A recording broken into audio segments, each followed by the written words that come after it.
শিক্ষা সহজের আজকের পর্বের আলোচ্য বিষয় ওয়েস্ট বেঙ্গল বোর্ডের নবম শ্রেণীর বাংলা ব্যাকরণের ধ্বনি ও বর্ণ অধ্যায়ের ওপর থেকে ব্যঞ্জন ধ্বনির উচ্চারণের রীতি অনুযায়ী যে বর্গীকরণ রয়েছে তার নির্দিষ্ট কতগুলি দিক, মূলত অঘোষ, ঘোষ বা সঘোষ, সেই সঙ্গে মহাপ্রাণ, অল্পপ্রাণ আর দ্বিব্যঞ্জন ধ্বনি নিয়ে আজকে আলোচনা করব।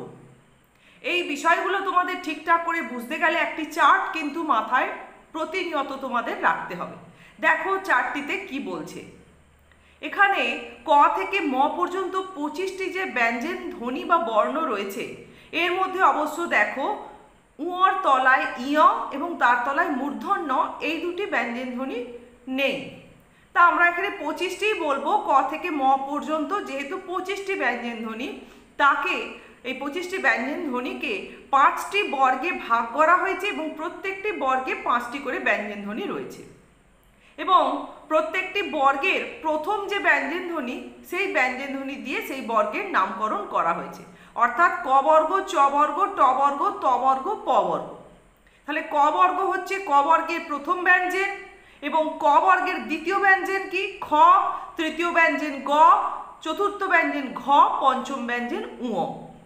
তাহলে এভাবে চ বর্গ, ট বর্গ, ত বর্গ, প বর্গেরও ক্ষেত্রে প্রথম, দ্বিতীয়, তৃতীয়, চতুর্থ, পঞ্চম এই 5টি স্থানের ব্যঞ্জন ধ্বনি রয়েছে, তোমরা এই ছকে দেখতে পাচ্ছ।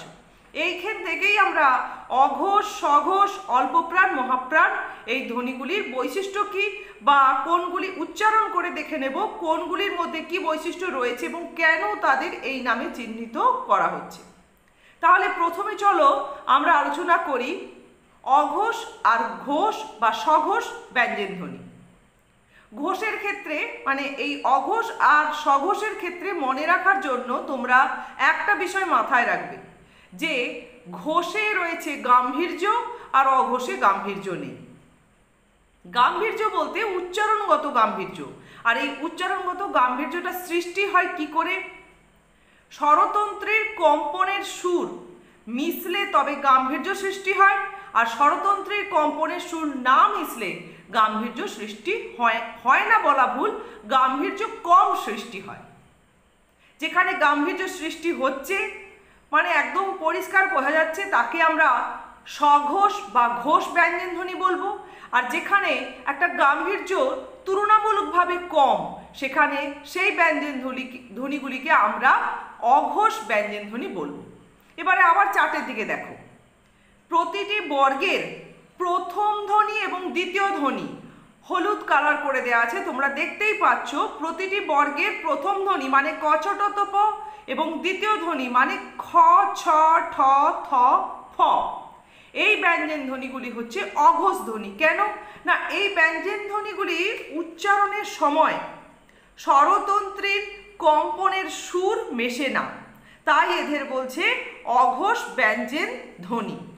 দেখো উচ্চারণ করছি ক, খ, এখানে তোমরা ঠিকঠাক বুঝতে পারবে না যতক্ষণ না সঘোষ ব্যঞ্জন ধ্বনিটা উচ্চারণ করছো।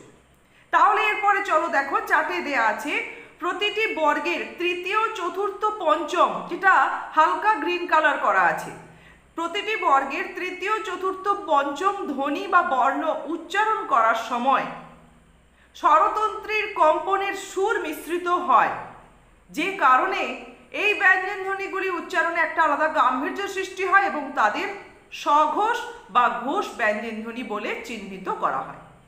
তাহলে দেখো তৃতীয়, চতুর্থ, পঞ্চম ব্যঞ্জন ধ্বনিগুলি যেমন গ, ঘ, উ, বর্গের জ, ঝ, ড, ঢ, দ, ধ, দন্তন্য, ব, ভ, ম, এগুলি উচ্চারণ করার সময় একটা স্বরতন্ত্রের কম্পনের সুর মিশছে এবং একটা গাম্ভীর্যের সৃষ্টি হচ্ছে। তাহলে তুলনামূলকভাবে দেখো ক, খ এই উচ্চারণে সেই অনুরণনটা নেই, গাম্ভীর্যটা নেই, কিন্তু গ, ঘ, উ উচ্চারণ করতে গিয়ে একটা উচ্চারণগত গাম্ভীর্য বা অনুরণন সৃষ্টি হচ্ছে, অর্থাৎ গ, ঘ, উ উচ্চারণের সময় স্বরতন্ত্রের কম্পনের সুর মিশছে। তাই বর্গের তৃতীয়, চতুর্থ, পঞ্চম ধ্বনিকে বলা হয় সঘোষ বা ঘোষ ব্যঞ্জন ধ্বনি।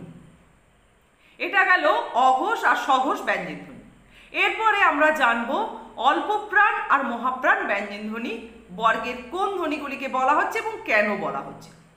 তার আগে আমরা এই যে অল্প প্রাণ আর মহাপ্রাণ, শেষে যে প্রাণ শব্দটি রয়েছে, প্রাণ শব্দটির অর্থ হচ্ছে শ্বাসবায়ু। এটা তোমাদের ভালো করে জানতে হবে। প্রাণ শব্দের অর্থ হচ্ছে শ্বাসবায়ু। তার মানে অল্প প্রাণ মানে অল্প শ্বাসবায়ু, আর মহাপ্রাণ মানে বেশি শ্বাসবায়ু, মানে অল্পের থেকে বেশি শ্বাসবায়ু। তাহলে যে ব্যঞ্জন ধ্বনি উচ্চারণ করতে গিয়ে অল্প শ্বাসবায়ু নির্গত হয়, আর যে ব্যঞ্জন ধ্বনি উচ্চারণ করতে গিয়ে বেশি শ্বাসবায়ুর প্রাধান্য লক্ষ্য করা যায়, যথাক্রমে তাদের আমরা অল্প প্রাণ এবং মহাপ্রাণ ব্যঞ্জন ধ্বনি বলব। এবারে আবার চার্টের দিকে লক্ষ্য করো। দেখো, প্রতিটি বর্গের প্রথম এবং তৃতীয়, অর্থাৎ প্রথম মানে কচটত প এবং তৃতীয় মানে কি গজ ড দ ব, এই ব্যঞ্জন ধ্বনিগুলি উচ্চারণের সময় আমাদের কি হচ্ছে না, যে কণ্ঠনালী এখানে বলা চলে অল্প পরিমাণে কুঞ্চিত হচ্ছে। এই অল্প পরিমাণে কুঞ্চিত হওয়ার ফলে এই ধ্বনিগুলির দ্বারা বা ধ্বনি উচ্চারণে উত্থিত শ্বাসবায়ুটা অনায়াসে নির্গত হয়ে আসছে বাধাহীনভাবে। তাই বাধাপ্রাপ্ত হ ধ্বনি এই ব্যঞ্জন ধ্বনির সঙ্গে উচ্চারণে যুক্ত হচ্ছে না, তাই এদের বলছে অল্প প্রাণ ব্যঞ্জন ধ্বনি।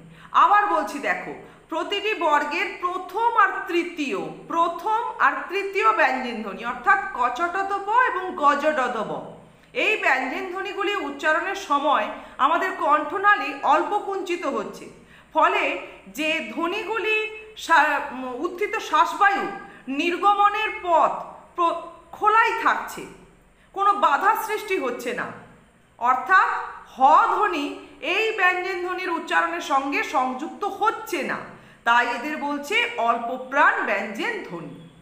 তুলনামূলকভাবে দেখো, প্রতিটি বর্গের দ্বিতীয় আর চতুর্থ, এখানে কিন্তু পঞ্চম নেই, প্রতিটি বর্গের দ্বিতীয় মানে খ, ছ, ঠ, থ, ফ আর ঘ, ঝ, ঢ, ধ, ভ, এই ব্যঞ্জন ধ্বনিগুলি উচ্চারণের সময় আমাদের কণ্ঠনালী কুঞ্চিত হচ্ছে এবং যে ধ্বনি উচ্চারণগত শ্বাসবায়ু নির্গমনের পথে বাধা সৃষ্টি হচ্ছে, আর তার সঙ্গে হ ধ্বনি যুক্ত হয়ে তবেই শ্বাসবায়ুটা নির্গমনের পথ পাচ্ছে, ফলে একটা অধিক শ্বাসবায়ুর প্রবণতা এই বর্গের দ্বিতীয় এবং চতুর্থ ব্যঞ্জন ধ্বনি উচ্চারণের সময় লক্ষ্য করা যাচ্ছে, তাই এদের বলা হচ্ছে মহাপ্রাণ ব্যঞ্জন ধ্বনি। আবারও একবার বলছি, দেখো, মহাপ্রাণ ব্যঞ্জন ধ্বনি। তাহলে প্রতিটি বর্গের দ্বিতীয় ও চতুর্থ ব্যঞ্জন ধ্বনি উচ্চারণের সময় কণ্ঠনালীটা কুঞ্চিত হচ্ছে, ফলে আমাদের যে স্বরতন্ত্রী দুটির মাঝে যে ধ্বনি উত্থিত শ্বাসবায়ু নির্গমনের পথ, সেখানে বাধা সৃষ্টি হচ্ছে, ফলে মূল ধ্বনির শ্বাসবায়ুর সঙ্গে হ ধ্বনি মিশে একটা প্রাবল্য সৃষ্টি হচ্ছে, তাই এদেরকে বলা হচ্ছে মহাপ্রাণ ব্যঞ্জন ধ্বনি।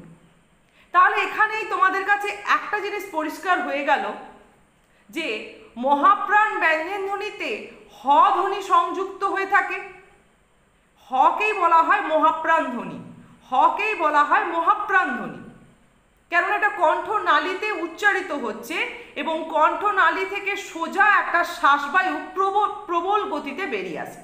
উচ্চারণের স্থান অনুযায়ী কিন্তু হ কণ্ঠনালীয় ব্যঞ্জন, আর উচ্চারণের বৈশিষ্ট্য অনুযায়ী হকে বলা হয় মহাপ্রাণ ব্যঞ্জন, বা এর হ ধ্বনি উচ্চারণ করতে গিয়ে শ্বাসবায়ুর আধিক্য আমরা লক্ষ্য করি। এখানে আর একটা মজার জিনিস, যে অল্প প্রাণ ব্যঞ্জন চার্টে আমরা যেটা পেলাম, যে বর্গের প্রথম এবং তৃতীয়, সেই প্রথম আর তৃতীয় ব্যঞ্জনের সঙ্গে হ ধ্বনি সংযুক্ত হয়ে যথাক্রমে দ্বিতীয় আর চতুর্থ বর্গের ব্যঞ্জন ধ্বনিগুলি উচ্চারিত হয়। তার মানে কি, কটা হচ্ছে অল্প প্রাণ ব্যঞ্জন, ক এর সঙ্গে হ যুক্ত হয়ে উচ্চারিত হয় খ। খ খ উচ্চারণ করলেই তোমরা বুঝতে পারবে খ এর মধ্যে ক যুক্ত হ বসে আছে। ঠিক একইভাবে আমরা তৃতীয় ব্যঞ্জন, ধরো গ, এই তৃতীয় ব্যঞ্জনের সঙ্গে হ, গ এর সঙ্গে হ যুক্ত হয়ে উচ্চারিত হচ্ছে ঘ। ঘ ঘ উচ্চারণ করলেই পাবে গ আছে আগে, তারপরে আছে হ।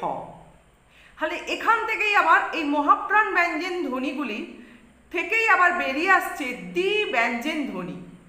দ্বি ব্যঞ্জন ধ্বনি কাকে বলে না, একটি ব্যঞ্জন ধ্বনি উচ্চারণের জন্য যে প্রযত্ন বা প্রয়াসের প্রয়োজন, তার মধ্যে যদি দুটি ব্যঞ্জন ধ্বনি উচ্চারিত হয় তখন সেই ব্যঞ্জন ধ্বনিকে বলা হচ্ছে দ্বি ব্যঞ্জন ধ্বনি। আসলে এই মহাপ্রাণ ব্যঞ্জন ধ্বনি অর্থাৎ প্রতিটি বর্গের দ্বিতীয় এবং চতুর্থ ব্যঞ্জন ধ্বনিগুলিকেই বলা হচ্ছে দ্বি ব্যঞ্জন ধ্বনি। তাহলে দ্বি ব্যঞ্জন ধ্বনিগুলি সৃষ্টি হয় কিভাবে? অল্প প্রাণ ব্যঞ্জন ধ্বনির সঙ্গে হ যুক্ত হয়ে। আবার একবার চারটা লক্ষ্য করো, তাহলে আমরা দেখলাম প্রতিটি বর্গের প্রথম এবং দ্বিতীয় ব্যঞ্জন ধ্বনিকে বলা হচ্ছে অঘোষ ধ্বনি, আর তৃতীয় চতুর্থ পঞ্চম ব্যঞ্জন ধ্বনিকে বলা হচ্ছে ঘোষ বা সঘোষ ব্যঞ্জন ধ্বনি। আর প্রতিটি বর্গের প্রথম আর তৃতীয় ব্যঞ্জন ধ্বনিকে বলা হচ্ছে অল্প প্রাণ ব্যঞ্জন ধ্বনি, আর দ্বিতীয় চতুর্থ ব্যঞ্জন ধ্বনিকে বলা হচ্ছে মহাপ্রাণ ব্যঞ্জন ধ্বনি। তাহলে এই চারটা তোমাদের সবসময়ের জন্য মাথায় রাখতে হবে, তাহলেই কিন্তু মনে থাকবে যে প্রথম ব্যঞ্জন ধ্বনিগুলো, বর্গের প্রথম যে ব্যঞ্জন ধ্বনিগুলি রয়েছে সেগুলি কিন্তু যৌথভাবে একদিক থেকে অঘোষ আবার একদিক থেকে অল্প প্রাণ, এভাবে বা অল্প প্রাণ মহাপ্রাণের ক্ষেত্রে অল্টারনেট করে আছে, প্রথম তৃতীয় দ্বিতীয় চতুর্থ। আর অঘোষ হচ্ছে পরপর দুটো, প্রথম দ্বিতীয়, আর সঘোষ হচ্ছে তার শেষের তিনটে, তৃতীয় চতুর্থ পঞ্চম। তাহলে আজ তোমরা এতটুকুনি অংশ ব্যাকরণে সুন্দর করে তৈরি করো। এখান থেকে দৃষ্টান্ত দিয়ে এমসিকিউ থাকতে পারে বা ডেফিনেশনও চাইতে পারে ভেরি শর্ট অ্যান্সার টাইপের ক্ষেত্রে। তা যে কোনোভাবে কোশ্চেন থাকুক না কেন, তোমরা এই চারটাকে যদি মাথায় রাখো তাহলে কিন্তু এখানে ঠিকঠাক করে অল্প প্রাণ মহাপ্রাণ বা ঘোষ অঘোষ তোমরা চিহ্নিত করতে পারবে।